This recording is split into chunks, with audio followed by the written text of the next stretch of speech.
Alamin Allah en jetti subhanahu wa ta'ala baɗo ko wela ende wela ene welira nde Allah artidi hande kadi waɗande en émission men kadi wiide dingiral mogiyankoɓe en gandi noon kala saaha ko a 7 so tawi yoni 9h30 ha 11h ko nden kewɗen wadde ɗum ɗo en e radio télé fulɓe international ɗum noon en calmini ɓe funnague hirnague rewo worgo no gonɗon no goniri ɗon on ñaganama balɗe juɗe e battane moƴƴe heewi waɗani ɗon ɗum noon ko mawɗo men Ablaye Samba Sy wondude e bani men debbo Kadia Ibrahima Sall ko kamɓe kewi waɗani ɗon émission mo kewɗen wiide dingiral mogiyankoɓe wondude e Ablaye Samba Diallo ɗum noon Allah jarama on calminama e kettugol moon e jebgol moon no gonɗon no goniri ɗon en jetti noon hono mawɗo galle o kadi tigui rigui woni Baba Ali Malal Diallo no kewɗen wiide ni baɗɗo koɓe mbaɗi waɗi koɓe mbaɗani kanko en jettimo en jarnimo eɗen ñaganoma balɗe juɗe e battane moƴƴe en ndewi ɗon en jetti directeur général Abdoulaye Ali Diallo kanko no salminama e kuuɓal o yettama momantama kanko e galle makko directeur men programme woni Ousmane Niang kanko ne o salminama no fewi o juurama o yettama dendagal mono liggoɗo e galle he debbo e gorko suka e moɗo kam fof mbiyama assalamu aleykum wa rahmatullahi taala wa barakatuh so technicien ji men ɗi eɗen gandi hande jogani en caméraman o ko Bamba Fall Bamba Ndiaye kanko en jettimo en jarnimo no fewi e to réussite o wonen tan ko Hadija Diallo bandiraɗo debbo mo ganduɗa baɗɗo fayida machallah en calminimo en juurimom en jettamo en ñaganomo kanko ne balɗe juɗe battane moƴƴe eɗen mbiya kadi bandiraɓe en battanimo wuuri e lewru korka ndu gonɗen ndu eɗen mbiya ɓe jarloɓe jaafo en gandi bandiraɓe hande o ko wayno babaɓe fof nan ɗogui seeɗa ko puɗɗima salidde kadi fuutankoɓe ɗen mbiya guuleki gonki toon ko yo Allah dandu en dandana en ha ɗon he ko wayno Casamance en fof en nani no wuuli e oɗo saaha hande ɗum noon eɗen mbiya tan yo Allah addu hen cellal e kisal Allah yettina korkaji men e dow jaam e kadi rafiji gonɗaɗi ɗi yo Allah dandu hen julɗo kala dewol jokko en woni corona ɗo ɗum noon yo Allah faabo en faabano en ɗum noon hade men woɗɗode mi wiya mawɗo Ablaye Samba Sy mi rokkuma konngol calmodira e bandiraɓe mawɗo Ablaye eyyi assalamu aleykum moɗon bandiraɓe on mbiyama kadi mbaɗon pine jaam mbaɗon mbaale jaam mbaɗon mbeyte jaam ko noon jamanu o windori en calmini bandiraɓe fof wonɓe diaspora e wonɓe ɗo henne Sénégal fof en calminiɗo en kala mbo yettani sababu yetta Allah en jetti Ali Malal Diallo mo ganduɗa eɗen ñaago yo Allah junnu balɗe makko moƴƴina battane makko ko waɗi ko Allah hokkamo kadi doole o waɗa ko ɓuuri ko waɗi ko henne ko waɗi ɓiɓɓe fulɓe ɗum noon en calminimo no fewi en calmini kala kalowo henne e radio en calmini Ablaye Diallo mi salminima e Khadijatou Ibrahima mi salminima mbo sikki ɗum no welma no fewi donc en calmini bandiraɓe fof kala yeeɓoɓe ganduɗa ko dingiral moggiyankoɓe en calmini ɗumen no fewi eɗen mbiya tan yo Allah hokku en korka wona korka jaɓaka hokku en cellal sellirede oɗo ñaw kadi beewa yo Allah duñcan en ɗum duñcan e julɗo fof de Allah jokka en ɗam Ablaye tigi mawɗo Ablaye Allah jarama no mbiɗani ko noon ɗum noon mbiɗa andi joni mi rokkat bani men debbo o konngol kañum ne wawa salmodirde bandiraɓe woni Kadia Ibrahima Sall ɗum noon Kadia konngol yeeso ma eyyi assalamu aleykum caggal ƴettude Allah julde e nelaɗo mum sallallah alayhi wa sallam no Allah artirta min ɗo hamin gari kadi min kuccidiri auditeur uji ɗi auditrice ɗi emin mbadda e mabɓe dingiral mogiyankoɓe en jetti hen Allah no fewi eyyi saabu haala joof koye dokkede Allah hokki min yontere ha yontere arti min garti ɗo kadi eɗen kuccidiri ko yettere Allah emin calmina funnague e hinnague rewo e worgo kala keɗotoɗo ayaw radio télévision fulɓe ne yeeɓa ɗum tan min calmini ɗum min juurima ɗum min calmini joom galle o e konngol yeeso ma Ablaye tigi ɗum noon Kadia Sall Allah jarama no mbiɗa ni eɗen duwono kadi dendagal ustiɓe e yontere ɓe tinɗen ɓen tinani kono ha tengte e bani men debbo mo ganduɗa ko ɗo wonno e radio télé fulɓe international e ɗo wonno e haalide joguino ɗo ko affaire cellal ɓalli woni Aïda Fall eɗen gandi omo hawre ladial hanki eɗen mbiya noon yo Allah yurmomo yaafomo harnamo aljanna kanko e dendagal maaɓe juɓɓe foof en duwonima dendagal leñol ngol foof en duwonima dendagal kadi Matam naaɓe e kuuɓal eɗen gandi ko suka debbo darinoɗo machallah jotodironoɗo kadi bannoɗo hunde e nder leñol fulɓe kadi jiɗɗo pulago tigui non kanko Aïda Fall eɗen mbiya tan yo Allah ɓuuɓanmo toon yata ko toon woni foftorde makko en duwonima dendagal leñol ngol fof e kuuɓal ɗum noon vraiment ko ɗum woni aduna kadi e aduna ko yata daden ara e ɗum noon kanko ne ndeysan yo Allah ɓuuɓanmo toon kanko Aïda Fall en gandi ko hanki ko hawre ladial ɗum noon mbiɗa andi en duwonima dendagal leñol ngol e dendagal kala kettotoɗo ɗum yo andi kam vraiment ene duwona kadi nde tawno ko hunde nde ganduɗa ko horenda ɗum noon vraiment yo Allah ɓuuɓanmo no fewi e dendagal maɓe julɓe sankiɓe e semaine ɓe tinde ɓen tinani foof yo Allah yurmo ɗumen yaafo ɗumen gam sabunulaɗo sallallahu taala alayhi wa sallam saabu kadi lewru korko ndu ɗum noon vraiment ko noon tan mbawɗen wiide ɗum noon mbaɗa andi ɓo joni sellata en duttoto to Hadija Diallo wooda ko addani en seeɗa e banggue tindinode bandiraɓe kadi mbawa weltorade ɗum noon Hadija so tawi fewnitima jeen rési woto gaddanɗa hen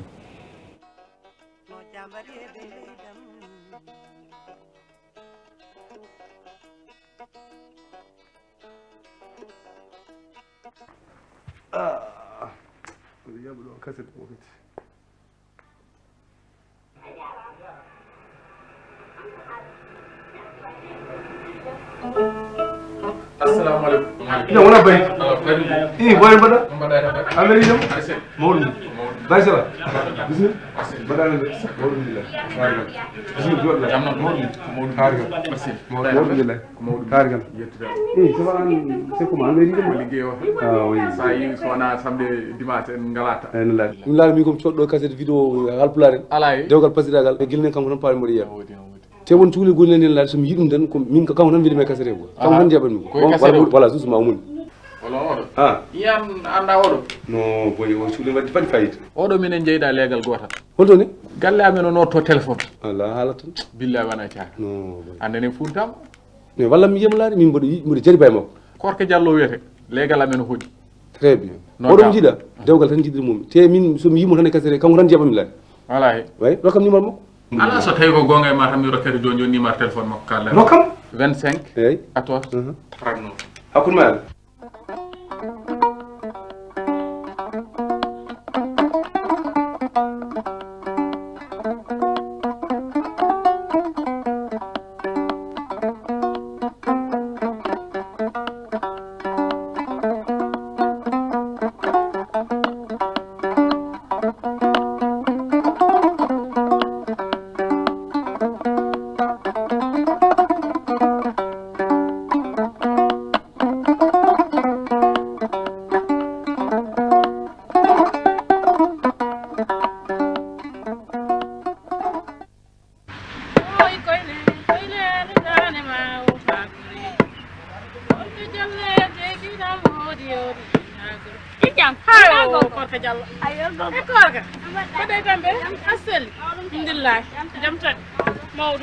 Bismillah.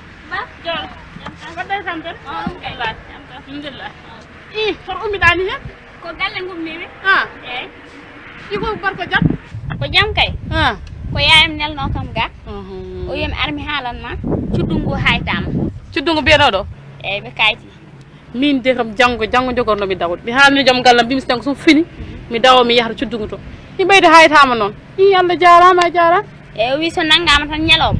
mami rutto ga kadi mi halan ma sala jabi sala jabi ganno hanki tabi hala babagal wi ko so fini mi daw jango jogorno mi daw i bayde haytama non on tija ko no mbawdo jogo jogo ngal karno kam ga wala saydi sabini yummay sala jabi kay goggo nyalle ni jam ala ayar hayde fot ha nyalla ngo tan jaba gal goggo moji ala ni ko yam tan woni galle o wi ha sabi salmi yummana non kay ma wona yewni be arto biese mi welto seram dem na tere kato ko ka jallel galle mo noto garam no dum ngana la biuti noto wodo bon wadi fay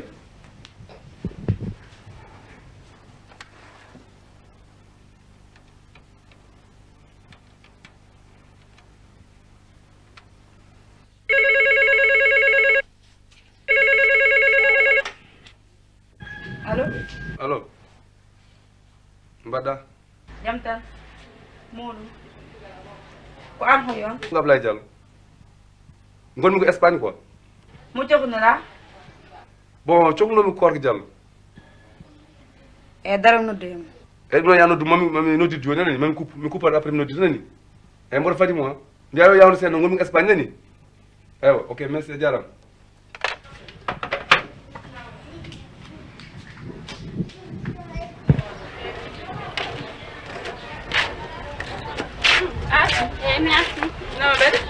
no wadde bandu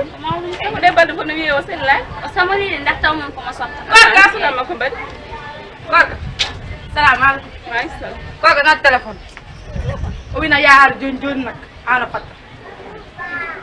ati yabi yangara akenta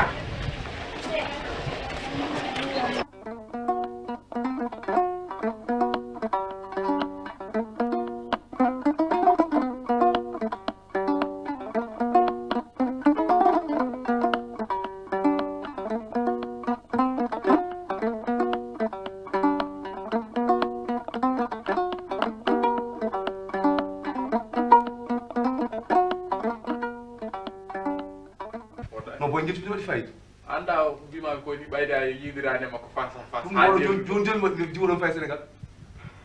ni nana ko humo mo joni ya ala jam sa leli dadde hodo ma en ala to kay fata mi fata bubni odo be nyani horta takani nyep hore takani nyep be nyani be joni ala yiddu so al joddo jono noddude jaram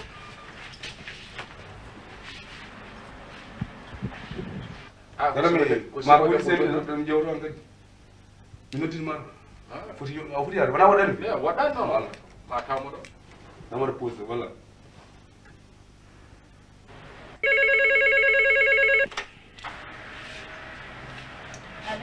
allo no mbaɗɗa korko diallo an dammunima man kam an mbiɗo korko hambiya diallo yimi gañimama kadi a anda kam min gonmi ko Espagne quoi mbiyetemi ko Ablaye Diallo eyyi mbaɗɗa tambe mawɗumdillahi tarigal est ce que an kam mbimi an min mi jimami ɗo koye cassette vidéo mbeɗe yeeɓa tan après namdimi goriji moon goto on koddi dal on koddi on legale rokkimnima adresse ma yomi téléphone après téléphone mami ɗo gomɗo ni gom ko yeɓɓe cassette vidéo koye cassette en jimami koye cassette vidéo jiiɗa kam joni noon vraiment min kam mboɗi noon namdade renseignement no guurɗa dal est ce que aɗa resa d'abord ala mi suwa resede tawa sa yiyanani kam toon kay somi yiyanima ga gorko ine dañi a yii kam est ce que aɗa yiiɗimi ay tagala resa kay nde mi ƴewnma mbimi ƴewani ga gorko min kam mbiɗimi ko pour affaire jinmi ko resde mum so min ɗum noddirmami kono noon caggal ɗo notoɗa téléphone o kadi ko galle koddino moɗon eyyi koye galle janande nottom téléphone kam wona gallamen ɗe balɗe no mbinduma lettre ɗo e ɓawo janggo dal ma windam lettre eyyi momi fat lettre o ɗum noon mami mbinduma lettre so Allah jeeƴi min haalemo jinmi haalde ko onani a jarama merci Allah ram aussi woru ɗum boy cuhlingui ala wona haala mawɗo o haalini o wima haalata ala wona haala a heeɓi wona joni kama gongi alan tuuɓi oɗo hay joni waɗa feere mbiya Sénégal en kadi mi waɗa feere mi waɗa radio so jabti so mbiyamo lettre tan o jabtini gasi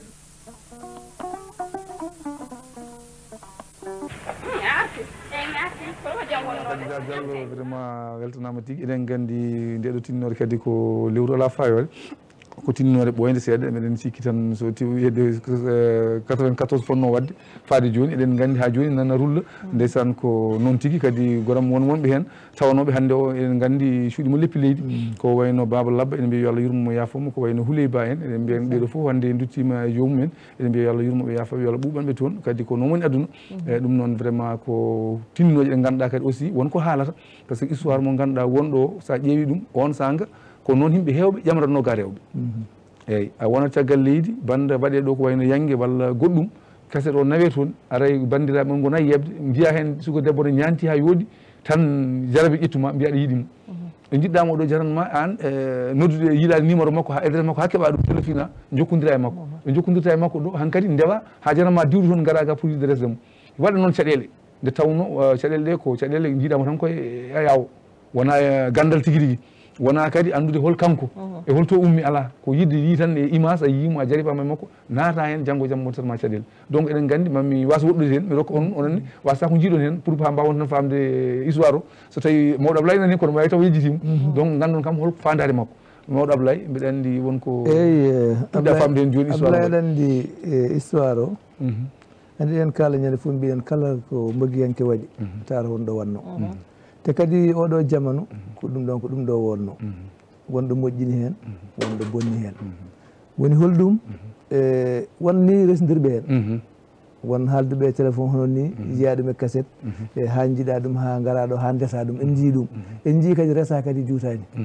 eyyi saabu ko yiide tan e télé caméra jiiya ɗum par ce que caméra a ñantoto ha jooɗa donc taw wona noon mbaɗa ene wawi wonde kadi ko kalton ko temps dabɓo wonata jikkuji mo andata hol jikku muɗum heeɓe dañi hen caɗele kadi woni kadi ko boni hen ko en gandi ni joni eɗen gandi ene koye men waɗino caɗele par ce que en meeɗi haal ɗum minima nde kaset men battidiɗo e noddirguel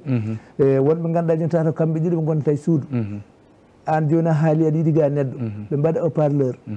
kuppa tan on ƴetta wi min de mboɗo yiɗima naggam e naggam ɓe jibri noon hewɓe sukaɓe meɗen rewɓe hewɓe hen dañi hen déception dañi hen gacce dañi hen foof donc oɗon gandi ɗum foof ko woni nawonno kadi nden kadi il faut kadi yimɓe jaafo on saaha téléphone ngaji kewani Ablaye on saaha nden koye galle wonata koddiɗo maɗa e hen sahaji ɓe hen ganda hol heure mo noddata nodda nder jamma nodda subaka law eɗen jafno kadi on saaha ɓen ɗon foof kadi won hen joguiɓe noon compréhension won hen ganduɗa muñat ɗum carrément kalantama hayso metti won hen ganduɗa kalat carrément ma nana aɗa haala ɗo téléphone woodi urmoɓe to min de min tampeɗi téléphone ngaji mi haala ɗon Ablaye tigui ɗum noon mawɗo Ablaye mbaɗa andi ko noon tigui no mbiɗa ni eɗen gandi ko hunde won noon aduna noon yahat tan kono ene sens aduna ko e zaman uji muɗum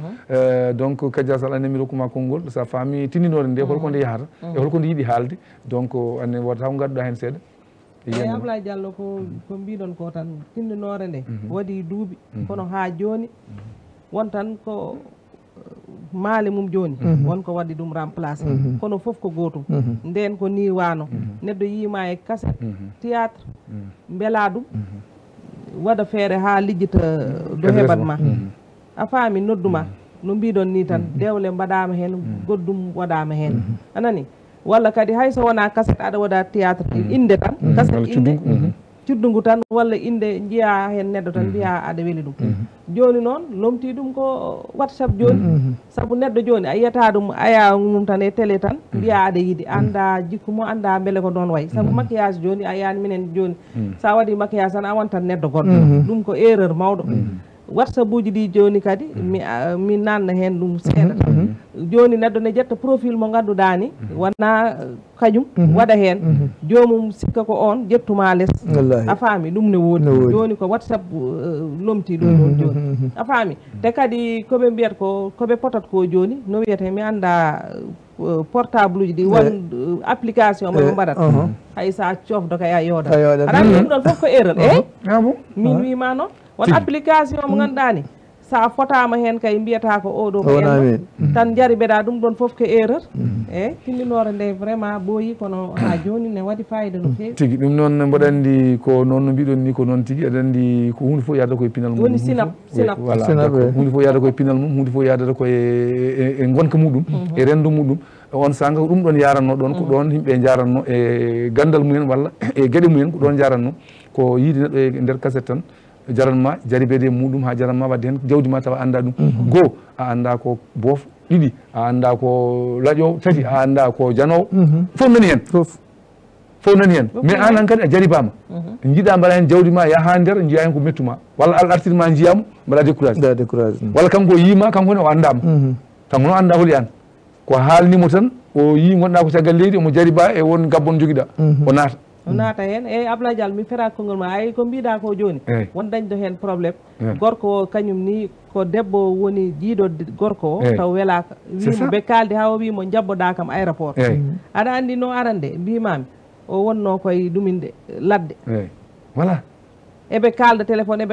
no waɗi ni o werli yitere makko tan o tawi oɗo nena tan ɗo no waɗi découragé ɗum waɗa debbo ne gorko gara mo kalda gorko mo kalta o aɗa yakorimo ko ɗanni henke woni ko jogui walla woni ko wawi walla woni mais anda holno jiiɗuɗamo o ara jetta jiyamo tan mbaɗa découragé donc ɗum fof nani hen donc ɗum ko erillaji adino koye photoje wonno ko photoje adino ha ɓoyi photoje gaari ɓenni caméra ji gaari woni vidéo ji batti arde e fammi ɗum woni probléme uji donc sa ƴeewi ko hunde wani noon ko hunde nde ganduɗa no hoɗi joni en mbiyata Khadija yurton en woto ko addani en seeɗa après mbawen ƴewde hoɗoto payi Khadija sa fewnitima nden oɗo wiyete ko Ablaye Diallo woni ko Espagne aɗa ndeysan kamɓe koɓe moƴƴuɓe o yi kanko e cassette vidéo tan wi kanko mi yiiɗi Allah sono mi yiiɗi sago Allah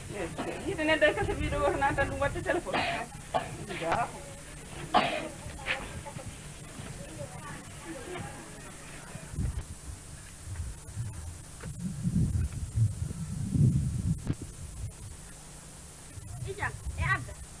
ko ɗo jooɗiɗa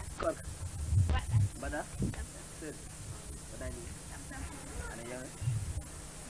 ato janda min ɗo ko yayam nelno kam galle gorgol amen gulo saraji to min mbayda kam ande nde wona ɗum ɗon aɗa andi lawol ngol koko betti kam min ndewa ɗon jaade kono mbimami aɗa andi yidde ni muusi ay ko gonmi oto ko mi yiyata haydara so wona an ndewa ɗon jaaden gilli men dere tiiɗi kam kono ɗon ayi komi jettiɗo galle joni hay ɓoorade mi ɓooraki yaya ala ko heddeni kam mbimi ala ko nafata alay saago mi yaha mi yiya abda min wima hay sara yaha lakara sa rewi ɗon jaaɗo ay an ana wara neddude mais ƴeew maaro ɗo kijira hana ne wawi walla an gara toon alani mi wawa jooɗa to mi yiyani ɗum kay sa haalan ɗum ɗum ko an woni maayɗi ɗam sa haalan ɗum ni ara andi comme kone ma wara ala probléme jooɗo hay joni sakinaka o ɓattade anda ko hande mbaɗa def nanguide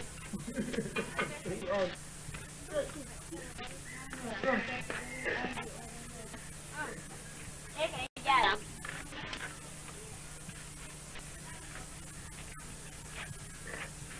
ko lettre ko keɓanmi on lettre min kam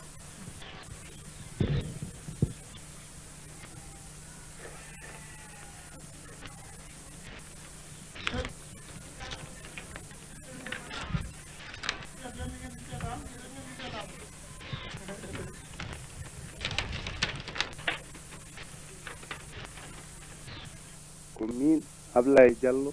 winduma oɗo lettere Ablaye Diallo gande koye o fijaani haala dewgal ngal kalduɗen ko ɗum taki mi windudema oɗo lettere faade e maɗa sabu sa heeɓi ɗum jinmi ko jabtoɗami ko ɓuuri yawde e yaccade mboɗo waddi hen ujunnaje 10 faade ma sa heeɓi cooda tembre mbindotoɗami o tembre koyne mawni koye tembre ujunnaji 10 ɗum kay hay tafano mi hokka ɗum hen dépense janggo ɗum kam jonde ala haala ala ɗum kam ko momi ara joni joni kalis o kam mi suudat mi ara joni mi haaloya ɗum teccel ɗum kam alay sago tan mi haaloya ɗum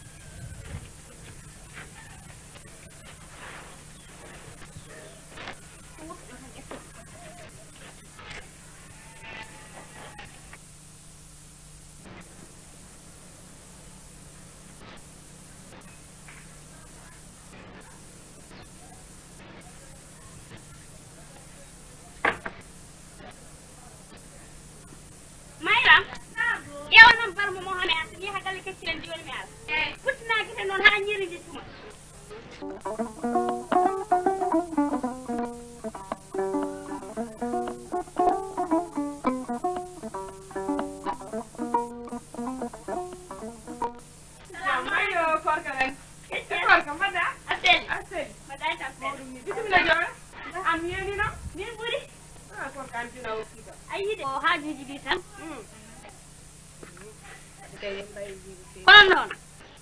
keccel ko jam bolo adduno kam ɗo alani min ka sihilam ka ɓi nenam ko weli kam fof ne fonma welde te ko metti kam gila subaka ha titi fusnidande men mi jooɗi ha ñanden tan waji goto téléphone sa e gila nden ha joni mi halnanima mi sikkanu ni ko gajata e makko o yi kam koye cassette vidéo aɗani jiiɗa ko hunde nde ganduɗa ne weli te weeɓani kadi gilli ne muusi o noddi kam téléphone ɓi gorgolam ko on tottimo numéro téléphone am o wi noon kanko omo yiɗimi te o yiɗiri kam tan ko dewgal eyyi o wawa haalde e téléphone noon tawde ko galle jeenono min mi ala téléphone mo windam lettre jooɗimi tan ha lettre yetti ko jawɗo koye mbimi noon haɗan wadde haydara walla maɗa jaabomo ko alay sago mi ara mi haalanma annene kokka kam hen hakkille seeɗa ɗum kay hay sa haalan an kay mata min ko potmami haalde ko kay hay sinno mi haala neɗɗo foti ɗum andude gorka an neɗɗo ma meeɗa yiide a meeɗa nande a andana ɗum haydara lettere tan e téléphone ɗum kay an ko potmami haalde kay hay somi haala an hoore maɗa fonno ɗum andande hoore ma an hakkude ma yam no wayni e hakkude ma e Ibrahima no wayni eno mbawɗon ɓoydude ni aɗa miijo ɗum ɗo ɗum kay hoto ɗiɗo e tato ni noon kono keccel hakkude mi Ibrahima ɓooyi duuɓi 5 hannde Ibrahima alani haali haydara ko ganduɗa ne faye dewgal te komin mbomri mi foti resede guiƴe men foof ndesama alay sago minen somi yi jiɗɗomi mi waɗa feere mi resede ɗum ko gogo kono aɗa andi Ibrahima kañum so dañi ko yiɗi ko ala mo yiɗi hay goto sowno anda gonnuɗo e ma duuɓi 5 aɗa andi on añanima te on oɗon ndi yiɗirtama fijirtinde ko fijirta tan yiɗirtoma on gondata duuɓi 5 aɗa andi ko firtama noon mi arno haalandema tan madam hoore ala moƴƴi jooɗo neyi ha gongol e dara doucement ala mi yasmama duusugo wopo mi yaha sa yimo salmina yumma wadde e non noon salmijeni eyyi kay Ibrahima noon hannde mamin jiiɗo Ibrahima kam hannde so ari ɗo mamin jiiɗo ndax oɗo mo jiimi il faut umunoɗo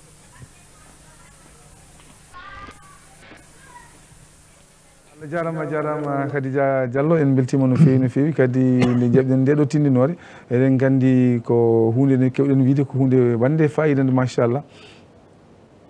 eyyi ɗum noon so Allah jaaɓi ɗum noon eyyi tigui ɗum noon eɗen gandi tan ko hunde wande fayida machallah donc mboɗo andi ɓoyata joni eɗen gandi en duttoto dokken ministére de la santé woto ko addana en kadi seeɗa ko fate hande ko keewe e aduna he walla ko keewe e leydi ndi bandiraɓe kadi mbawa hettade ɗum tigui rigui ɗum noon mboɗo andi Khadija Diallo haade men jokkude golle nannan en ministére de la santé qui occupe la première ligne dans la lutte contre le Covid-19. Le personnel de santé et de l'action sociale, toutes professions confondues, partout sur le territoire national, dans le public comme dans le privé, sont mobilisés et déterminés à freiner la propagation du Covid-19. Je voudrais saluer leur professionnalisme et leur courage. Les autres acteurs impliqués dans la riposte méritent cet hommage. Je les exhorte à maintenir haut le niveau d'engagement et de détermination dont il faut montre depuis le début. J'ai constamment une pensée pour nos compatriotes décédés du Covid-19. Je présente à leurs familles et à leurs proches mes sincères condoléances. Ce matin, nous tenons le deuxième point mensuel pour vous informer de l'évolution de la maladie à Covid-19. Partager avec vous les indicateurs essentiels et quelques analyses tirées de cette crise sanitaire à laquelle nous faisons face dans notre pays depuis le 2 mars 2020. Le constat majeur est que l'épidémie ne faiblit pas. En effet, ces 30 jours, le nombre de cas positifs de Covid-19 a plus que quintuplé, passant de 190 à 1114 entre le 2 avril et aujourd'hui, avec une augmentation des cas dits communautaires. Les mesures et les stratégies de riposte jusque-là mises en œuvre par le gouvernement sont certainement efficaces, ont permis de garder le contrôle jusque-là. Néanmoins, la progression de la maladie, qui touche désormais 11 régions sur 14, indique clairement qu'il faut un engagement plus marqué, en particulier des communautés.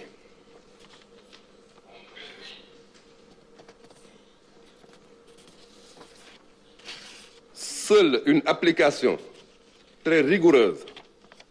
des mesures tirées d'une très grande discipline individuelle et collective peut nous permettre de vaincre le Covid-19 et de mettre fin à ses ravages sur notre société. Pour sa part, le ministère de la Santé et de l'Action sociale adapte nécessairement la stratégie de riposte à l'évolution de la pandémie, conformément aux orientations de Monsieur le Président de la République. C'est pourquoi nous avons fortement augmenté le nombre de tests de diagnostic autour des cas, renforcé nos capacités d'alerte, de détection, d'isolement, mais aussi de prise en charge. Je voudrais remercier et encourager les membres du Comité national de gestion des épidémies et du groupe opérationnel, à qui je demande d'intégrer dans leur stratégie de prise en charge la prise en charge extra-hospitalière des cas asymptomatiques. La dynamique multisectorielle et multi-acteurs est un atout majeur que nous devons aussi préserver et consolider. Elle a permis cette dynamique une collaboration remarquable avec les différents acteurs de l'État, des collectivités territoriales, de la société civile et du secteur privé. Je voudrais pour clore remercier Son Excellence, Monsieur le Président de la République, pour son soutien constant, mais aussi l'ensemble des composants de la société sénégalaise ainsi que les partenaires techniques et financiers pour leur accompagnement. J'invite les Sénégalais et les Sénégalaises, mais aussi les étrangers qui vivent parmi nous, à plus de vigilance, au respect scrupuleux des prescriptions données par le ministère de la Santé et de l'Action sociale. Mesdames, Messieurs, tout à l'heure, mes collaborateurs, à savoir Madame la Directrice générale de la Santé, le docteur Marie-Khemesse Ngom Ndiaye, le professeur Moussa Seydi, le professeur Mamadou Diarra Bey, le docteur Abdoulaye Bousso, le docteur Amadou Alpha Sall se succéderont à cette tribune pour échanger avec vous sur les questions majeures relatives à la pandémie.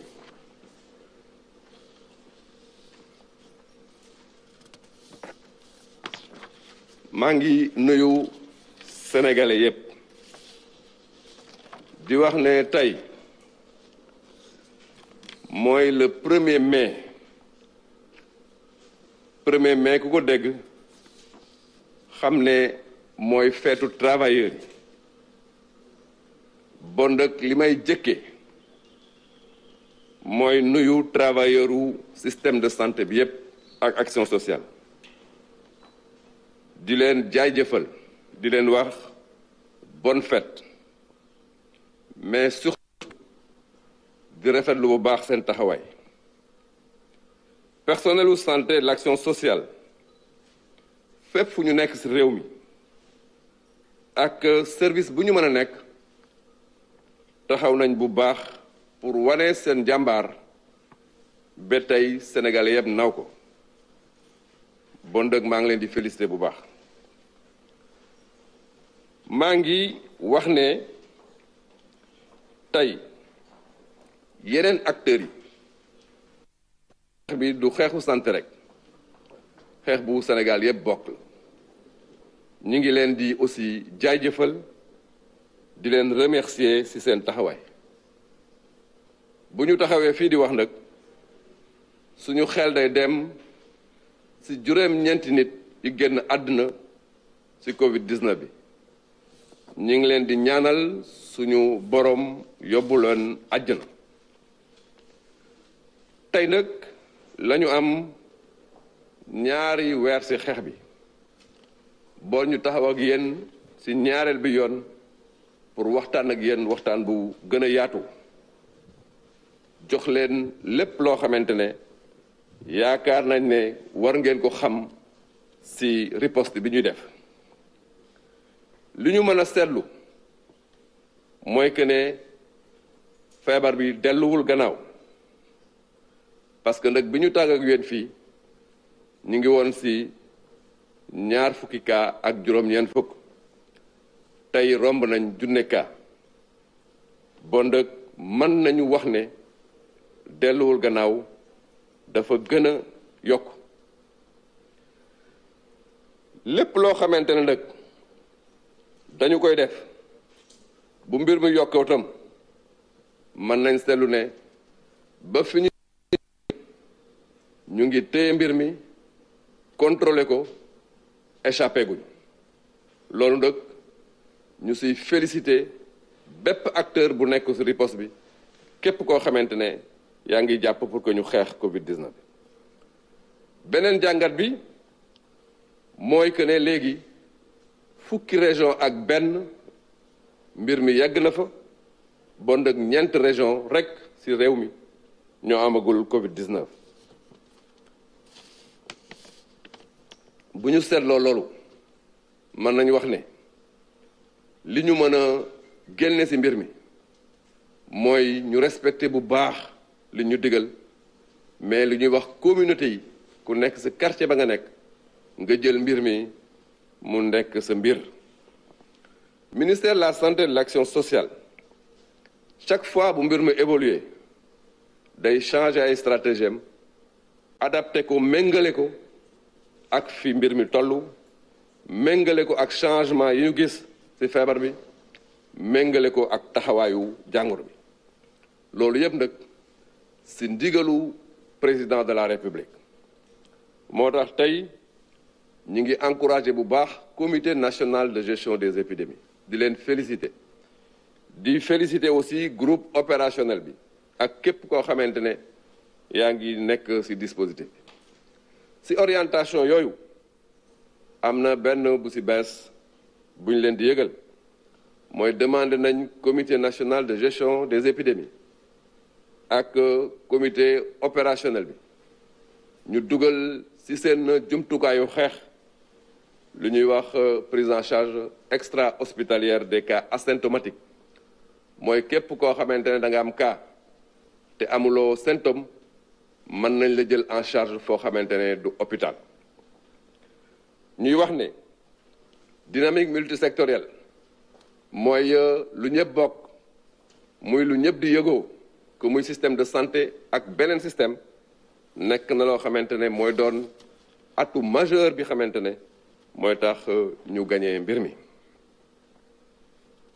dynamique boobu nag collectivité locale bokk nañ ci mooy maire yi délégués de quartier yi ASC mais aussi les forces de défense et de sécurité ma leen di féliciter au passage dañ ci am rôle bu am solo société civile secteur privé ak ñooñu ñëpp ñuy wax ne xeex bi ñëpp ñoo ci war a jàpp may terminer di leen wax ne léegi danaa woo fii ñoo xamante ne dañoo war a taxaw pour waxtaan ak yéen muy d'abord directeur général de la santé docteur Marie Khemesse Ngom Ndiaye bu waxee communiqué ba pare mooy communiqué wu tey 2 mai bi moom aussi am na message bu mu war a jàllale bu paree professeur docteur Abdoulaye Bousso dana ñëw fii aussi pour waxtaan ak yéen bu docteur Abdoulaye Bousso pare le professeur Moussa Seydi dana ñëw taxaw fi sama boor aussi waxtaan ak yéen bu professeur Moussa Seydi pare docteur Amadou Alpha Sall bu Institut Pasteur dana ñëw taxaw fii waxtaan ak yéen bu paree danañu jox kàddu gi professeur Mamadou Diarra Bey moom tam mu ñëw taxaw waxtaan ak yéen bu ñu waxtaanee ba pare nag danaa tënk mbir mi pour ñu xam yan orientation la ñu jëm ci xeex bi xamante ne mooy xooxe Covid-19 maa ngi leen remercier bu baax bon nag maa ngi woo docteur Marie Khemesse Ngom Ndiaye pour que mu ñëw joxe l'information sur la situation du jour mais aussi mu defaale un message très sommaire. Docteur, vous avez la parole.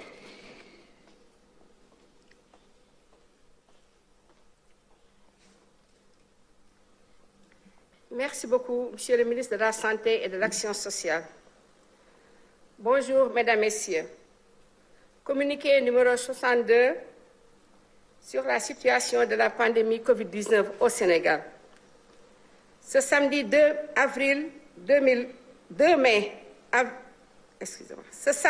mai 2020, le ministère de la Santé et de l'Action sociale a reçu les résultats des examens virologiques ci-après. Sur 1190 tests réalisés, 91 sont revenus positifs, soit un taux de positivité de 7,64%. Les tests positifs sont répartis comme suit. 87 contacts suivis par nos services, 4 cas issus de la transmission communautaire répartis entre Grand Médine 1, Rufisque 1, Touba 1 et Mbacké 1. 12 patients hospitalisés ont été contrôlés négatifs et déclarés guéris. 4 cas graves sont pris en charge dans les services de réanimation de l'hôpital de Fann et de l'hôpital principal. À ce jour, 1115 cas ont été déclarés positifs, dont 368 guéris, 9 décédés, 1 évacué et donc 737 sous traitement. Le ministère de la Santé et de l'Action sociale exhorte les populations au respect strict des mesures de prévention collective et individuelle, les gestes barrières. En plus de cela, les équipes opérationnelles ont commencé la stratégie de recherche active, ceci à travers les registres de consultation au niveau des postes de santé, des centres de santé, mais également des hôpitaux. En identifiant toute pathologie, c'est-à-dire toute maladie, répondant à la définition des cas, et ensuite dépister tous les cas, maintenant aussi bien les cas à haut risque que les cas à bas risque. En plus de cela également, comme l'a si bien énoncé M. le ministre de la Santé et de l'Action sociale, nous allons commencer ce qu'on appelle l'isolement en situation extra-hospitalière des cas asymptomatiques. Et pour cela, un travail a été fait avec toutes les équipes techniques cliniques. Monsieur le ministre, je vous remercie. ma jottali leen lim bii ñu am ci mbas mi ñuy wax Covid-19 ci Sénégal tey bésu samedi ñu di ko wax gaaw ñaari fan ci mois de mai bu 2020 jot nañu résultat examen virologique yii ñu leen di bëgg a jottali ci junni ak téeméer ak juróom-ñett fukk test yi nga xamante ne réalisé nañ ko juróom-ñeent fukk yi ak benn dellu si nañu am doomu jàngoro ji ci yooyu mun nañu wax ne juróom-ñett fukk yi ak juróom-ñaar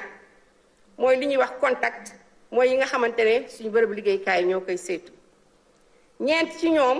mooy ñuy wax ñu ngi jóge ci transmission communautaire ñu ngi ci diggante Grand Médine am na benn Rufisque am na benn Touba am na benn Mbacké itam am na benn ci malade yi nga xamante ne ñu ngi hospitalisé fukk ak ñeent bañ leen saytoo gisatuñ ci ñoom doomu jàngoro ji wër nañu am nañu ñeenti cas grave yu nga xamante ne ñu ngi leen di faj ci service réanimation yi ci l'hôpitalu Fann ak l'hôpital principal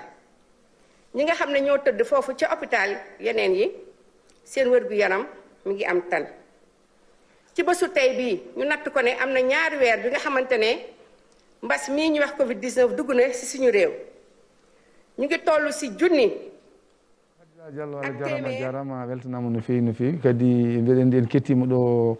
ministére de la santé ko haali ko fati affaire rafi o gonta ɗo eɗen gandi ko hande waɗi lebbi ɗiɗi manam ndiɗonno ko rafi o naati leydi men Sénégal donc en mbi yo Allah hannan en ɗo yo Allah dartinan en ɗum dartinan en julɗo kala de Allah jokko en ɗam yo Allah baddilan en ɗum kadi vraiment ko hunde hulɓinide machallah Allah ɓuuri hulɓinade ɗum noon mbeɗa andi no mbiɗomi nani ni wonɗo gonɗen joni joni mi rokkuma konngol mawɗo Abdoulaye Samba Sy tinninode gonɗen e dow mum nde holno jiiruɗa tinninode nde kadi holɗo pamɗa koɓe jiiɗi koɓe gadduno nani ko sa yejjitani eyyi mi yejjitani aɗa andi lettre o kam ari haw ƴeewi lettre o oɗon deke kañum caknani o yeehi to bon mi anda mo fonno toon yaade mi anda o fotani toon yaade en tant que on ɗon ko bandum debbo jiɗɗo mbo yindirno guila e adano min yiyandam kam bon somo joguino sehil goɗɗo ma go toon fonno yaade fotani yaade ga par ce que déjà on andi keccil woni keccil eyyi andi ko bani gorko o yindirno hayso Allah waɗani dewgal ngal ne kam ɓe ɓoydi mata on woni ko ala donc ɗum ɗon fof kadi ne ɓeyda kadi jibde affaire nde eyyi min kam sinno ko min wonno o yahata koɗo goɗɗo o wasa yaade to on ɗon kono ni on ɗon ko haali ko wiyanoɗo ɗum gondi duuɓi poɗɗi ni aɗa waɗa ɗum ni henna kanko no o jaabima eyyi o jaabi woyi puisque kanko ko wankata o yontire seede jooɗademo foddon duuɓi poɗɗi guiɗa makko fof nde samo resaga ɗum ne kadi andi fof ne woodi kono kala ko haala ɗo ene woodi donc heddi noon ko joni après tan jeeɓen ha jeen ɗon battini tigui ɗum noon mawɗo Abdoulaye mbeɗa anndi ko noon faami tinnode nde Kadia Sall annene wonko jiiɗa heen wonko kadi ko kettiɗa heen tigi rigui eɗen nganndi kala no mawɗo Abdoulaye wini kala ko haala e tinninoɗe tal kono woodi kadi ko taw ko gongira e gonga no woodi tigi rigui heddo noon enen kolliren ɗum pilmen ɗum jaltinen yimɓe mbawa timtade heen janggo e jaam pour wawde ko boni heen ko ɓe ndento ko moƴƴi heen ko ɓe continue heen ɗo Kadia anne hono jiiɗa tinnode nde eyi tinninore nde mbeɗa anndi kam gorko heñima konko debbo one o yaawi jabbo sabu an oɗo debbo mi yiiɗum e cassette tan mi yiiɗimo a tottama numéro téléphone a noddi ɗon tan a dartinani ni ɗum waɗata janggo e jaam jomum naata e erreur neddo kala ko mbawɗa yidde yaarude seesa hatta yettoyade sabu ɗum ɗo addata erreur te gueɗel ɗimmel nguel an joni oɗo ko sehil ma banum debbo hay son goni sehilaɓe ne ma woni secret ji a fotani ɗum haalande yumma ne wuuri haalan yumma an kay ɗum ɗo ko weltare ɓaadi kon wasɓe yumma ko guppowo joni lettre ari waddama hen ujunnaji sappo ɗum ɗon kay ko yumma poɗɗa adade haalande wona min ko dal ko noon jiirumi ɗum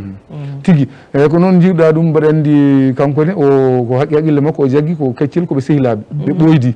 kadi ko banum gorko wonduno e makko yiiɗi resdemo mais ala doole no resirimo oɗo ummimo caggal leydi ne jogui kalis muɗum puɗɗima kam hankkadi woni koye ƴamal soirée sago mais woni koye ƴamal neldima ujunnaje sappo ɗe keewe guite makko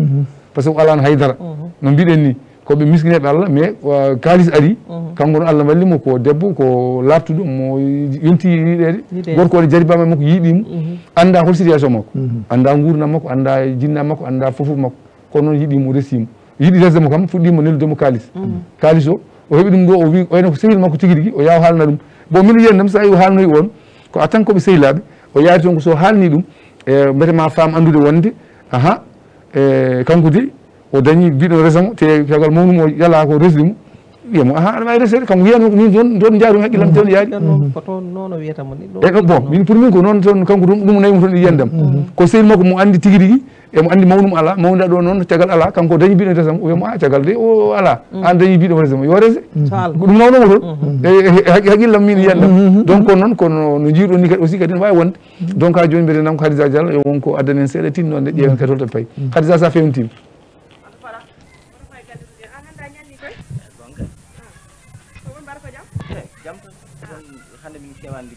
darami haalam ma noon korko ari ɗo nane suba gonga o wayri kam yiide wona ɗum ɗon ni nane suba ko ari ɗo tawi kam oɗo suba ma kama kadine ɗottade o wi kam won waaji goto ne woni to e gure leyɗele ɗe o jiri ko hol hen kam to woni o wi on koko ko o jooɗi tan ha on jeni timi wutti kadi windimo lettere o ari wiɗi ɗum sababu on wi ene yiɗimo te yiɗimo ko dewgal te koko arata e ɗeɗo balɗe anani korko noon aɗa ndi on ɓooyi mina holɓini kam ni cikon ɗon ko hunde foof caggal leydi en Samba ala haaju en ko ɗum cikkuɗa ko ɗum wiyata mboɗo yima on wi koko arata e ɗeɗo an korko no woɗɗo kam e goɗɗo aɗa sikki ɗuma an aɗa sikki ɗum so ndewdu ɗum e korko ɗo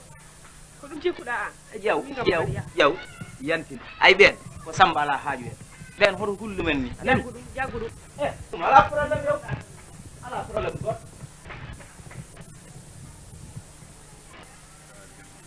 mbaɗaɗe jam mawɗum bandiraɓe mbaɗi mbaɗa e ladde ladde woppuma mawɗum eyyi ko ladde way noon andi hayde garam de hani mi téléphone ndi komi wattata ɗum ɗo tan jaami aéroport tan jettimi bon taw avion ne waɗi place tan mbimi darami ya kono ɗum waɗi mi téléphone omoɗa ɗum waɗi bettude o ɗum ɓuuri welde eyyi wonani ɗum en il faut ɗum ɓuuri welde haade Allah artirima tan minenne min beltima ɗum min ñagotono Allah moƴƴe ɗanngal ko jaaƴade kilala nawma ɗo bandiraguel ma diwel ngel tan min gondi ɗo tata min yeerende haade Allah artirima noon alhamdulillahi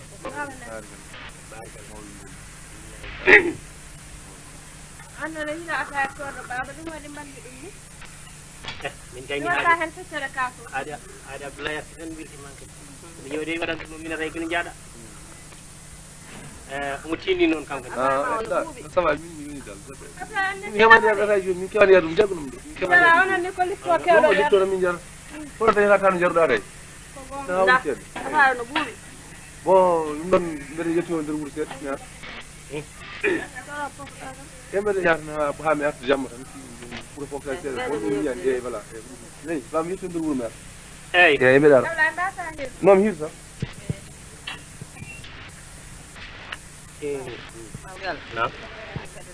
caggal yettere Allah tawde o ari o foftino mbaɗi feere ƴeewanen mo cukol ɓi awa kamal mo mbinomi o resani haade bonɗo nadde hen wona eyi wayi ɓiɗɗo gorko ko yummum min mbaɗanima on kaltami tawaka on kalanoɗami ko mbinoɗa ɓe ganduɗa e ɓi awa camara o ko aɗa nangganima haalninoma ɗum haade Allah astirima noon ha noon ɓuuri ɓaɗade soko tawi o ari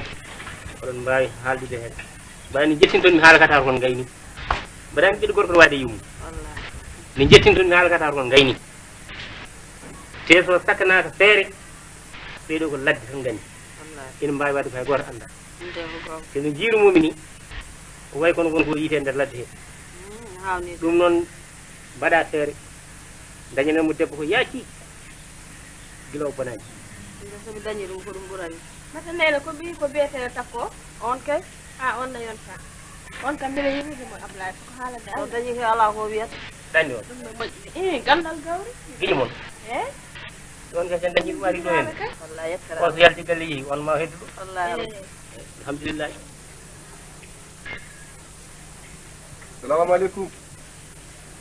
salamu aleykum aleykum salam mbaɗɗon mbaɗɗon ɗon ceeɗi mbaɗɗon tambe mawɗum dilla haari kal jam tani mbaɗɗon tambe dilla tagal bisimilla ma mbaɗɗon tambe ɗo woni galle korko jalɓe omo ɗo de omo nder mbaɗɗon tambe bisimilla bisimilla jom mbaɗɗon tambe dilla haari kal jam tani tere mi noddon mama eyyi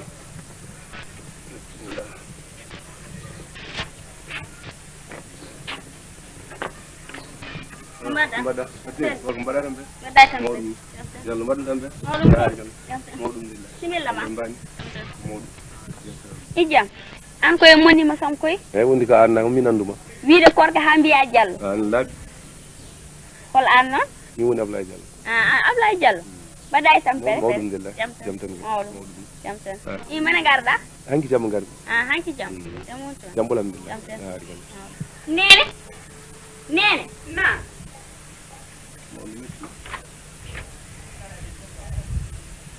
ko o woni Ablaye Diallo ko o woni Ablaye mbaɗɗon tambe mawɗum alhamdulillah jam tan bisimilla ma mbaɗɗon tambe alhamdulillah no bandiraɗo mawɗum ni alhamdulillah tawi woni jam jam tan ni mawɗum koy alhamdulillah ima garɗa hanki jamma garmi a jaajima mbaɗɗon tambe alhamdulillah jam tan mawɗum alhamdulillah jam tan mawɗum koy alhamdulillah min mbaɗnata hanko kam Ablaye Diallo Ablaye Diallo liwan kam Ablaye Diallo o hoto woni gonga no woodi o haali guro mon ɗo ɗannotto ɗon ɗe tan eyyi Espagne min gonno mbaɗɗon tampere mawɗum ni wonno min ngari gila garmi dal mi haqqillam no woni e makko tan mi yitti tan gonmi e namdade galle o haala waɗi jiitum min dal mbaɗa mi yiyamo tan nde wawa joɗade kam gon kay bisimilla ma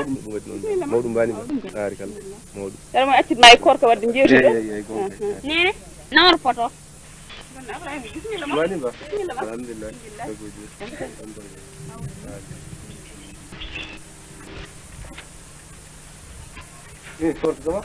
mbaɗon tambe naw noon ɓuuro mo ngol wuuli wuli no feewi foromi min gom ɗo vraiment mais mi yewnunomo ɗon in ɓuuri foromi ala haala billahi mi senni haala ay gilli so wona punti tan hunde foof ne wawi hen heeje ay vraiment ɗon de gonga so mbiɗa andi an a yarani punti ala e joni jinmi dal mbaɗen ni so mbaɗen ndi yewtan min wawi heƴde ɗo kadi mbaɗen wonɓe gaccumi galle min gaari salmini mo joni ni mbatten so yayde kikiɗe woɗa ɗon jaɗɗen dal après mbawen yewtude seeɗa dañen ko ñamɗen walla jaren seeɗa kam après jewten ha qilaji men gatta kadi min yimɓe ustima galle quoi aɗa faami ɗum noon mi waɗa feere mi yardini kono anden kay foti hirade non hirande ma heeƴi hen solle seeɗi fof mbaɗa jen inchallah noon mbiɗaɗe ma heeƴan solle seeɗi ɗen mben yaa tan ha kiitan kawren to mbawen jewtude seeɗa dal eyyi woto maire o nene ma ɗum goji ɗum noon feete mbayon dal gonoy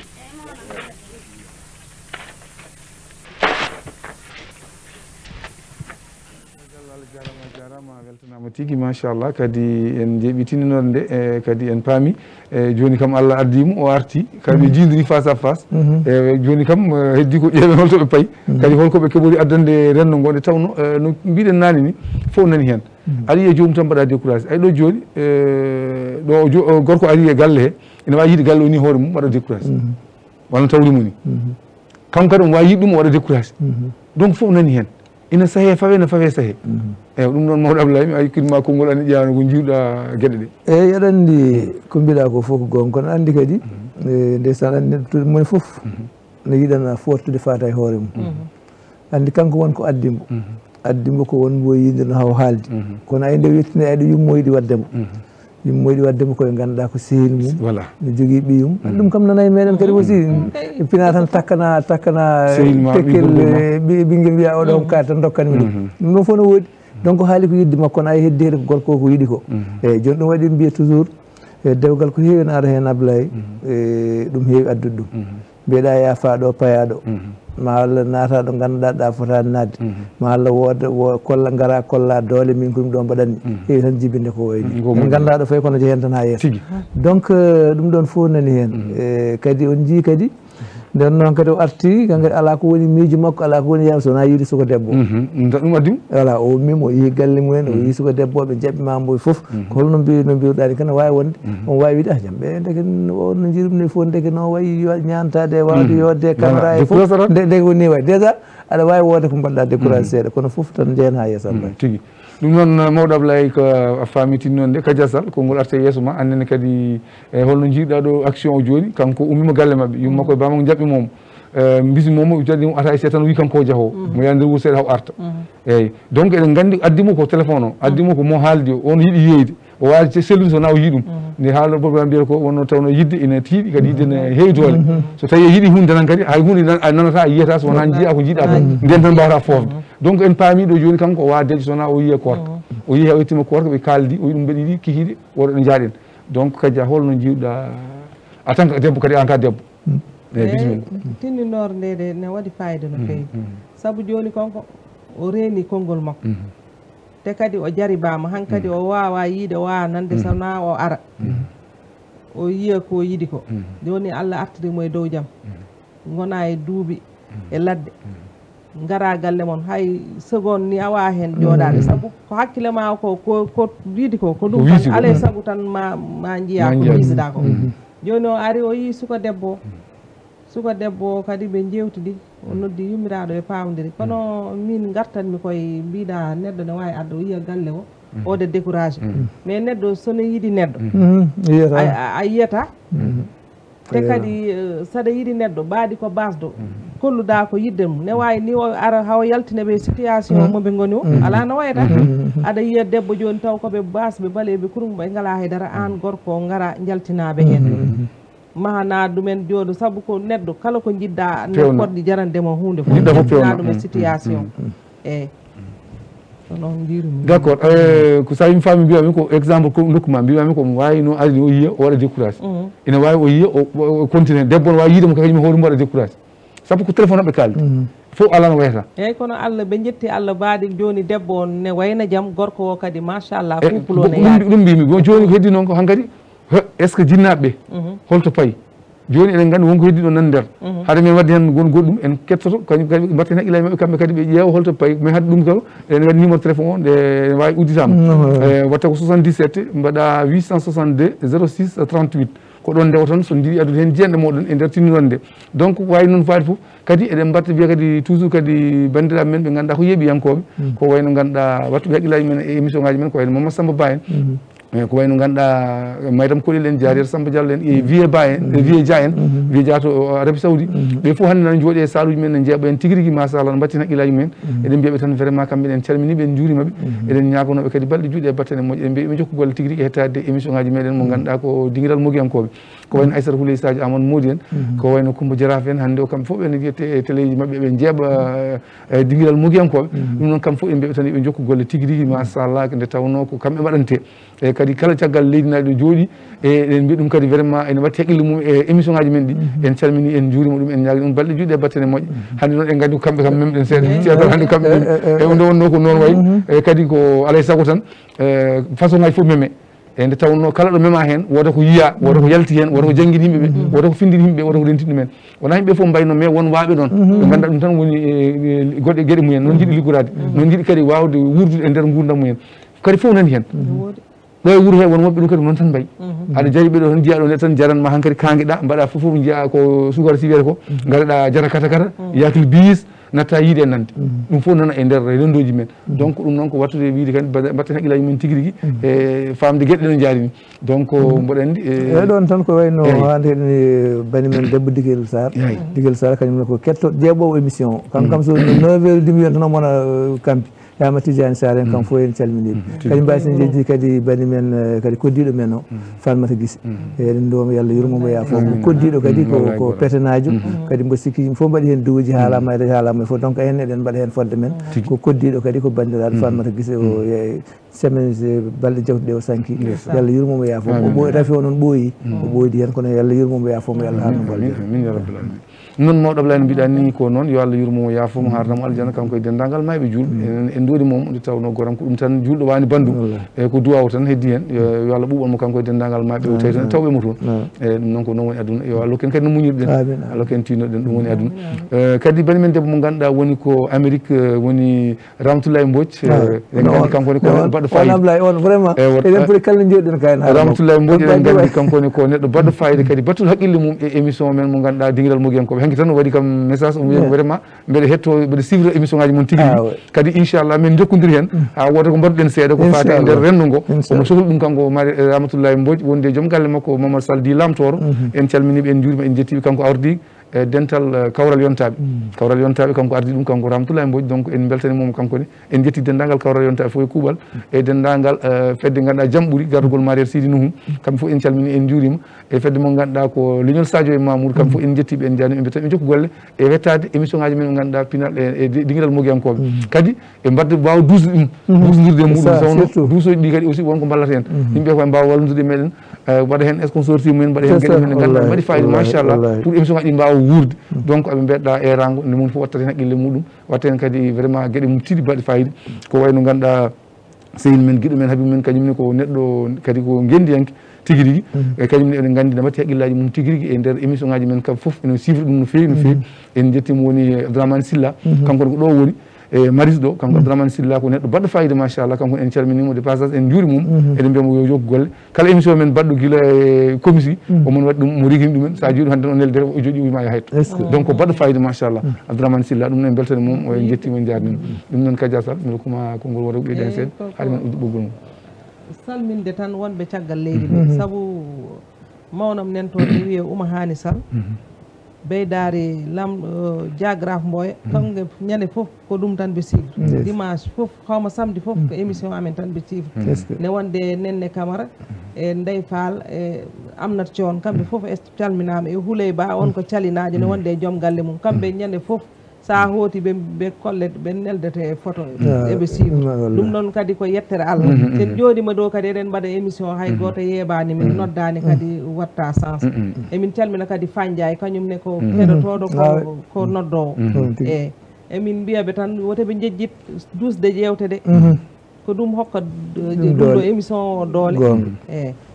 tigui ɗum noon ko noon tigui en jetti kanko Aissata Dia walla mbiyenmo Fandiaye gonto to Italie kanko en gandi ko bandiraɗo debbo baɗɗo fayida machallah wattude haqqille mum kadi e leñol fulɓe tigui rigui darniɗo leñol pulagu ɗum noon en jettimo kankone en jarnimo kanko e joom galle makko e cukalon makko foof en calmini en juurima ko wayno sukaɓe men Bokke Dialluɓe naaɓe wonɓe to e Espagne kamɓene en calminiɓe kamɓe foof e kuuɓal noɓe gonɗi ɓe goniri wonɓe to e Italie kamɓe foof en jettiɓe en jarniɓe wonɓe to henna e Espagne en calmini wonɓe to henna e Belgique kamɓe foof en calmini ha Allemagne hay goto en gaccani kamɓe fof en mbiyata ɓe jokku golle ɗo e Abidjan kadi kamɓe fof en calminiɓe ko wayno ganduɗa sukaɓe ɓen wonɓe toon ɓe e sukaɓe Bokke Dialluɓe naaɓe e Bokke Guesnaɓe Bokke Salsaɓe Bokke Mbayɓe kamɓe fof ɓe calminama ɓe juurama ha mbiɗen ni ha Pété Wendu Jeeri ha Gadioɓe ha Luggue e Lowado ha Galowe Fulɓe Galowe Mango kamɓe fof en calmini en juurima ha ganduɗa Thilambol Mbolo Birane Mbolo Ali kamɓe fof en jetti ha ɗon Diaba ha Hoore Fonde Thilo Boumou Ndiaye Asde Balla ha Diakiti ha Wuuro Ngolo kamɓe fof en calmini en juurima ɗum noon en beltanima machallah en tan en jokku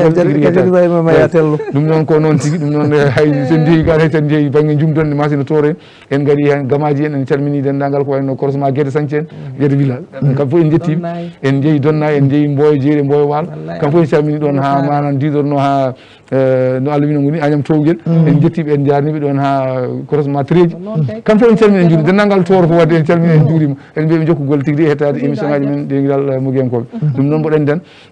joni joni mbiyata kadi Hadija Diallo so tawi wonko wonɗon seeɗa yo ɓeyden nen haade waktu o yonde woto koɓe gadden avant so won ala gonɗo ɓoggol comme ƴewde koko nanen en seeɗa mbaten en foftorade ɗum seeɗa Hadija sa fewnitima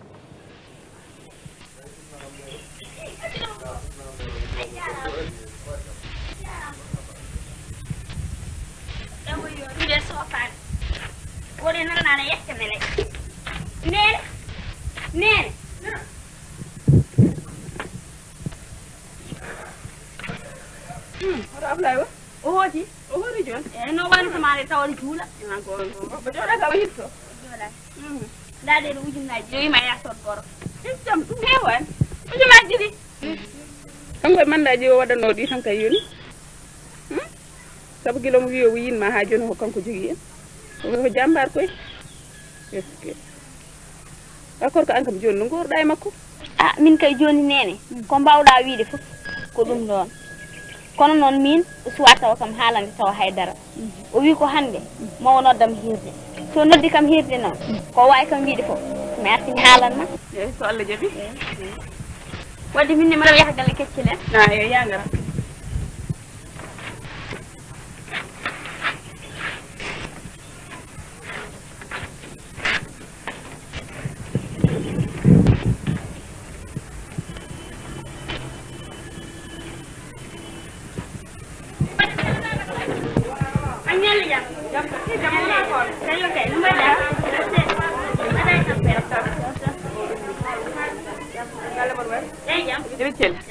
eyi keccel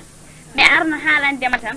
Ablaye Diallo ari hol Ablaye Diallo Ablaye Diallo bindannoɗo kam lettre uji wini yiɗi kam resde o arti maɗo arti o arti ko hanki mbaro jajim ko mawɗum tanko noon ko haalno ko tan mbiɗani ko ɗum hedditi pour affaire dewgal ngal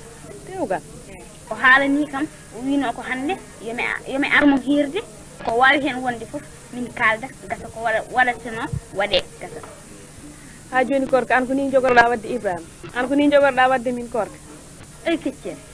sawdi Ibrahima darnani koyɗe mum e leydi te mbommi so yontire seeɗa tan yo rese ɓuuri korka mbaɗa ƴeewi ko mbatta ko an e Ibrahima oɗon gondi ma won duuɓi 5 hande jiiya oɗo tan mbiya aɗa woppirani Ibrahima korka tawde noon mi haali hunde foof mataw koko wiyete ko tan debbo ɓernde mum yahata tan kene yilto kono keccel andine hoto haal ko kalta ko ay min sa haali ɗum ɗo a bonnat ɓerdam saabu min e ma ken woɗɗodiri ɓe haydara gasani tawa ala il faut mi haal ɗum ko heddi hankkadi sona humde ala ko heddide hankkadi ɓerde ma yiltima noon farito makko ala komin mbawi hen aduna nan yeeso men ala komin mbawi hen hankkadi ala ko mbawmi hen wiide yallah fewna ɗum tan mbawmi hen wiide jarama o wino kikkiɗe mawnoɗan hiir ko wawi kam haalande foof mami arti haalanma mara ko noon Allah fodiri moƴƴo o jonta ko fatata moƴƴi ko fammi doucement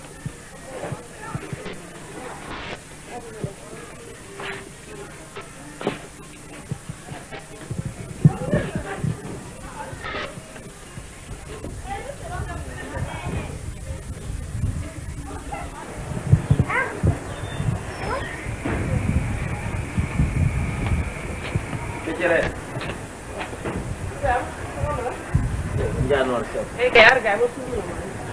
Bago jam.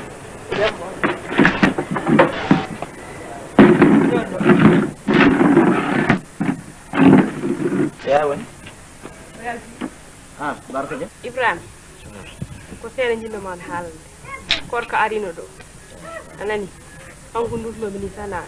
Wayde kam yide non mi ran ko dum addim. Wona dum ni taw. Waaji mo mbiyano mami. Ne woni caggal leydi mo windandiro e mum letruji o ko on waaji ari on ari hanki jammo ɗum arno kam haalande to wi on ala ko itti ɗum toon ala ko addi ɗum so wona yiddemo yiɗi ala ko yiddimo noon so wona dewgal en yiɗi resemo te ko ɗum addi ɗum te korko noon aɗa andi on gondi hande ma won duuɓi 5 hande oɗon gondi anandi sa jimbitani hoore ma fulla noon a ummanaki mo ganda waaji koko nawrama sabu waaji ala ko addi ɗum haydara so wona ɗum ɗon te on ɓoodi te mbomri kam so yonti tan moƴƴi ko yalta dinira anani mi haalnimo noon ala fof komi haalani gila ñanden ɓammami ɗum haalande nani haalama kono an somi yiɗi korka aɗa andi somi yiɗa korka ni aɗa andi korka kañum haalaka sabu korka hunuko makko nofram wi kam hay soko duuɓi nogas rowama ɗum muñal ɗum waɗi ñanden a haalna kam haala gonɗo caggal leydi téléphone aji gayani iwi jeeri fayi waalo mi toppitaki ɗum ni nda cikkanmi korka ko dimo comme namni te cukkumi korka suusa yiilade goɗɗo sababu nde jawɗi anda holtumi mi anda ko Espagne mi anda ko Allemagne mi anda ko France sababu nde jawɗi o yaha o wi omo jam fo kam ala korko suusa ɗum korka dal nan ɗon aɗan ɗon saɗa yiɗi wat feere gummonoɗamo saɗa yiɗimo ndesamo sa andi kadi a yiɗa goppa yibbe nawa korko wimani nono wi konko wimani nono wi ala mi gumani ɗum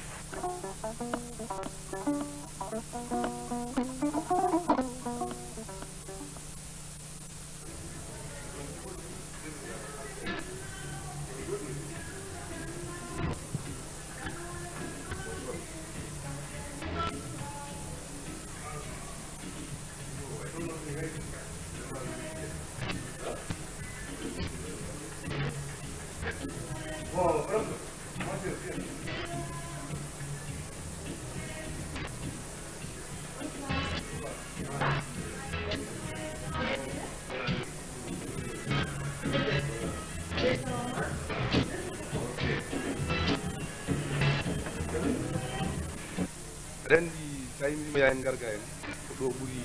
yewtere resma ɓurata wawde mbawde dañde ko jewɗi ɗen ha no weldata en ni ka sek min guila min Espagne faade min sa yimɓe ari ɗo ala merci sa yimɓe ari ɗo ko mboɗo jogui tan dal no jiirumami e vidéo ni vraiment welimi haɓɓu bon Allah waɗi mbanmi feere fof e badde hami liita numéro téléphone ma e adresse ma mi wawa téléphone ɗum walla windudemo lefti ha eɗen kalda Allah addi kam ha ɗo joni oɗo garmi ɗo fawtade addimi tan ko sababu fittama ɗum noon andindemo wonde min ko addimi ko wona cakal sek ya andu kadi yimami tan koye cassette vidéo jinmami e nder cassette he ha jarnimi namdal adresse ma windudema e andude holno guurɗa ha jarnimi mbo nelduma won mandaji mais mi ari Allah addi kam addimi kadi ko yidde yen ndesdir mi ari mbaɗi kadi ha jiitumi galle mum donc ɗo garmi ɗo garmi koye tan koye affaire dewgal ɗum noon jinmi somi ari mi tawima nokku annene kalnami holno tawirma eyyi Ablaye a jarama Allah jarama min noon sa yi nodduɗa kam téléphone mbima mi resistaki pour nde téléphone mi resistaki pour nde lettre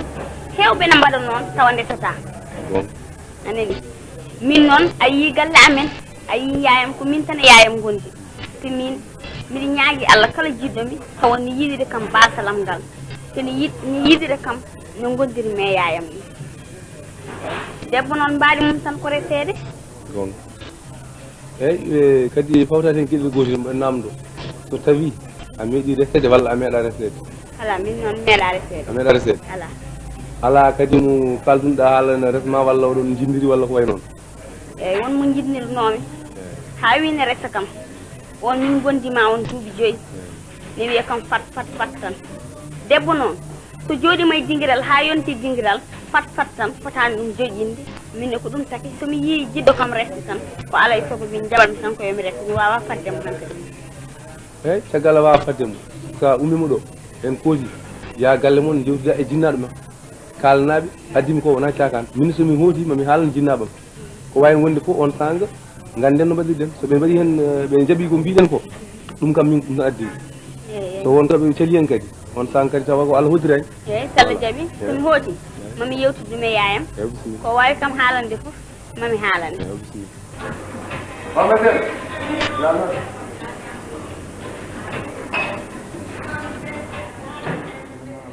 jarama kadi eɗen gandi mawɗo Ablaye waktu o woɗɗoyi no fewi jafo ɗon te tinnode nde ari hen ha ɗo ɗum noon mboɗo andi mbawi ten ko way okkude mbaynodiren e konngol ma cakkitingol kadi jowen ɗon ha saaha goɗɗo e ɗum noon on sanga ƴeewen no mbaɗiɗen ɗum noon en gandi kam ɗo ɓe jowdiri ɗo mon fof ma rutto galle mumen mawɗo Ablaye hol konngol ma cakkitingol eyyi konngol am cakkitingol tan ko mbaɗoni waktu o gasi en mbawa wadde commentaire ko jiɗɗen wadde commentaire ko foof joni Khadija yo tongan en ɗon tawa sen garti inchallah samedi garowo eɗen mbawa fuɗɗitade ɗon eyyi ɗum tan bandiraɓe waktu yoni tan Allah jarama on jarama en beltanima ganduɗa yeɓannoɓe en ɓe foof no potiri comme no mbiruɗen ni e wonɓe caggal leydi ɓe kam fof ɓe calminama ɓe juurama wonɓe ɗo e leydi ɓe kadi calminama juurama eɗen mbiyata no Allah hokku en horde korka jaɓaka kadi hokku en sembe silno koyɗen lewru ndu ha maaya waɗan en cellal oɗo ñaw kadi yo Allah duucan en ɗum duucan e julɗo fof de Allah jokko en ɗam ɗum noon wi bandiraɓe tan wattaqullah kuule Allah fi amanallah hasbunallahu nimal wakil on jarama tigui mawɗo Ablaye Allah jarama Kadia Sall konngol ma cakkitingol mbaynodiren mbaɗen waktu o woɗɗoyi no fewi eyyi waktu o woɗɗoyi ko yettude Allah tan e ñagade joom mbaɗe baaɗo raffi o yimɓe foof huuli yimɓe foof paayi ɗum woni gojo yimɓe joni kono yataw Allah hulade korka ka en naatiri hen bisimillahi rahmani rahim yo Allah hokku amen jofnide ɗum alhamdulillahi rabbil alamin tawne yaade oɗo ko horana ko yaade hen jooɗoɗen hayden jangto ɗum allahumma amin woten jii joguiɗo ɗum yen jooɗo jeeyaden e jangtotoɓe e Allah hokku amen kadi hawrude e aset paade en calmini technicien ɗi haadime tokoram Khadija ɓe calmina o ha aset paado inchallah ɗum noon Allah jarama on jarama arno yewtidde moon hannde émission men dingiral mogiyankoɓe ko mawɗo Abdoulaye Samba Sy wonde Kadja Ibrahima Sall e haalirde ga ko Abdoulaye Samba Diallo to kaɓiru dowɗo to heɗen toon ko ganduɗa bani men debbo woni Khadija Diallo ga e caméra woni ga ko mo ganduɗa ko Bamba Ndiaye ɗum noon kamɓe joguino caméra ji ɗi e ɗum noon en calmini ɓe funnague hirnague rewo worgo yeeɓiyankoɓe yaw hablide télé fulɓe RTF mo radio télé fulɓe international noɓe goni Allah jarama on jarama émission men gasi ha laaɓi ilal liga o martan ugora on ñagama yafoy so tawi waɗi accident mbaɗon haqqillaji moon kossa yo Allah hokku en hawrude aset pas so tawi weeɗi Allah jarama on jarama والنور أمسى خافتا بك